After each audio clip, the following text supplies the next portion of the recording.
yang bijak.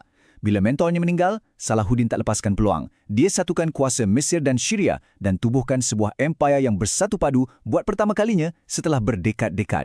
Okey, sekarang dia dah jadi sultan, kuasa penuh dalam tangan. Dia boleh je hidup mewah dan lupakan semua benda kan?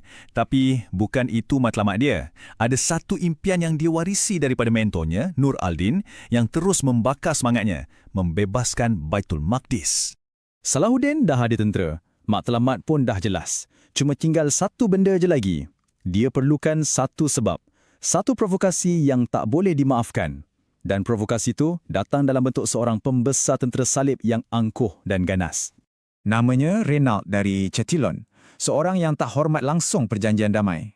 Reputasinya dibina atas serangan hendap ke atas kafilah dagang dan jemaah haji yang tak berdaya. Semua ni sebab nak merompak dan membunuh demi kepentingan diri sendiri. Tapi Renaud ni memang melampaui batas. Selepas